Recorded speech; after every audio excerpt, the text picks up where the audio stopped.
ওয়াক্ত ফরজ সালাতের পরে 5 ওয়াক্ত ফরজ নামাজের পরে অবশ্যই মুনাজাতের মধ্যে এই 5টি দোয়া পাঠ করবেন। এই 5টি দোয়া পাঠ করলে আল্লাহর কাছে যা চাবেন আল্লাহ আপনাকে তাই দান করবেন। আরও শুনলে আশ্চর্য হবেন যে এই 5টি দোয়া স্বয়ং আল্লাহ পাক নিজে শিক্ষা দিয়েছেন নবীদেরকে। আমাদের নবীকে শিক্ষা দিয়েছেন, আদম আলাইহিস সালামকে শিক্ষা দিয়েছেন, অন্যান্য নবীদেরকে শিক্ষা দিয়েছেন যে তোমরা যখন বিপদের মধ্যে পড়ে যাবে অবশ্যই তোমরা এই দোয়াগুলো পাঠ করবে। এই জন্য বিশ্বনবী মুহাম্মদ সাল্লাল্লাহু আলাইহি ওয়াসাল্লাম যখন বিপদের মধ্যে পড়ে যেতেন রাসূল করিম সাল্লাল্লাহু আলাইহি ওয়াসাল্লাম এই দোয়া পাঠ করতে ভুল করতেন না। অথবা নবী যখন এই দোয়া করতেন, যখনই আল্লাহর কাছে কোনো কিছু চাইতেন অবশ্যই বিশ্বনবী এই দোয়াগুলো পড়তেন, এই দোয়ার মাধ্যমে আল্লাহর কাছে চাইতেন। যখনই আপনি নামাজ আদায় করবেন, যখনই আপনি মুনাজাত করবেন, মুনাজাতের মধ্যে আল্লাহর শিখানো এই 5টি দোয়া অবশ্যই আপনি পাঠ করবেন। এর মধ্যে 1 নাম্বার হলো রব্বির হামহুমা কামা রব্বায়ানি সগীরা, রব্বির হামহুমা কামা রব্বায়ানি সগীরা। আল্লাহ নিজে শিক্ষা দিয়েছে, ও আমার উম্মতেরা তোমরা যখন নামাজ আদায় করবে, যখন মুনাজাত করবে আমার কাছে রব্বির হামহুমা কামা রব্বায়ানি সগীরা বলে বলে তোমরা তোমাদের পিতামাতার জন্য দোয়া করবে। আয় আমাদের রব, ছোটবেলা যেমনিভাবে আমাদের মাতা পিতা আমাদেরকে লালন পালন করেছে তোমার রহমতের কোলে তুমি অমনিভাবে লালন পালন করো। এই দোয়া আল্লাহ শিখাইছে, কারণ এই পৃথিবীর মধ্যে আমাদের জন্য সবচেয়ে বেশি কষ্ট করেছেন মা বাবা। 2 নাম্বার হলো রব্বানা আতিনা ফিদ দুনিয়া হাসানাতাও ওয়া ফিল আখিরাতি হাসানাতাও ওয়া কিনা আযাবান নার। এই দোয়াটা স্বয়ং আল্লাহ পাক আমাদের নবীকে শিক্ষা দিয়েছে। ও নবী, আপনি যখন আমার কাছে কোনো কিছু চাবেন আপনি দোয়ার মাধ্যমে চাবেন, কারণ এই দোয়ার মাধ্যমে চাইলে অনেক সময় আমরা এটা চাবো ওটা চাবো চিন্তা করি, কিন্তু মুনাজাতের সময় ভুলে যাই। আমরা যদি ভুলেও যাই যা আমাদের দরকার আল্লাহ তাই দিয়ে দিবে। যার অর্থ হলো রব্বানা আতিনা ফিদ দুনিয়া হাসানা, আমাদের রব দুনিয়াবি যত কল্যাণকর বস্তু আছে আমাদেরকে দান করেন।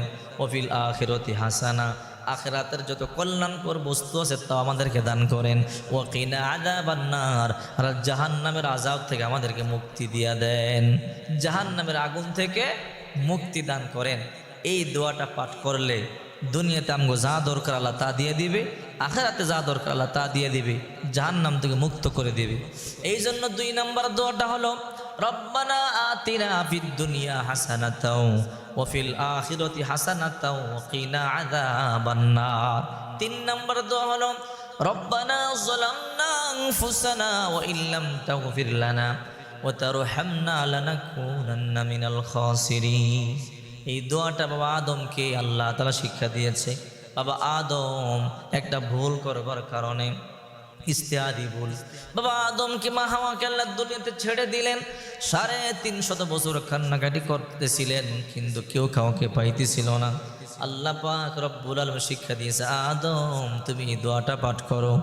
এই দোয়া পাঠ করেছে, আর আরশ আজিমের সামনে যেই দোয়াটা লেখা লা ইলাহা ইল্লাল্লাহু মুহাম্মাদুর রাসূলুল্লাহ বলে দোয়া করো। বাবা আদম এই দোয়া পাঠ করেছে, রব্বানা যালামনা আনফুসানা ওয়া ইল্লাম তাগফির লানা ওয়া তারহামনা লানাকুনান্না মিনাল খাসিরিন। বাবা আদম দোয়া করেছে, আল্লাহ দোয়া কবুল করেছে, মঞ্জুর করেছে। আল্লাহ তাআলা তখনই মা হাওয়ার সাথে বাবা আদমের মুলাকাত ঘটাইয়া দিছে।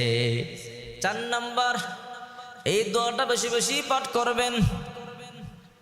বিশ্বনবী মুহাম্মদ সাল্লাল্লাহু আলাইহি ওয়াসাল্লাম বলেন, আল্লাহুম্মা আইন্নি আলা যিকরিকা ওয়া শুকরিকা ওয়া হুসনি ইবাদাতিক, আল্লাহুম্মা আইন্নি আলা যিকরিকা ওয়া শুকরিকা ওয়া হুসনি ইবাদাতিক। আর 5 নাম্বার, সুবহান রাব্বিকা রাব্বিল ইজ্জাতি আম্মা ইয়াসিফুনা ওয়া সালামুন আলাল মুরসালিন ওয়ালহামদুলিল্লাহি রাব্বিল আলামিন। সুবহান রাব্বিকা রাব্বিল ইজ্জাতি আম্মা ইয়াসিফুনা ওয়া সালামুন আলাল মুরসালিন ওয়ালহামদুলিল্লাহি রাব্বিল আলামিন। এই 5টা দোয়ার মধ্যে 4টা কোরআনের দোয়া, আল্লাহর শিখানো দোয়া, আর একটা নবীজির শিখানো দোয়া। নবীজিরটা হলো আল্লাহুম্মা আইন্নি আলা যিকরিকা ওয়া শুকরিকা ওয়া হুসনি ইবাদাতিক। এটা বিশ্বনবীর শিখানো, আর বাকি চারটা আল্লাহর শিখানো। আপনি যখনই নামাজ আদায় করবেন 5 ওয়াক্ত নামাজের পরে যখনই মুনাজাত করবেন, অবশ্যই এই 5টা দোয়া আপনি পাঠ করবেন। আল্লাহ তাআলা আপনার যা দরকার, আপনি চাইতে মনে থাকুক আর না থাকুক, যা দরকার আল্লাহ আপনাকে তাই দিয়ে দিবে।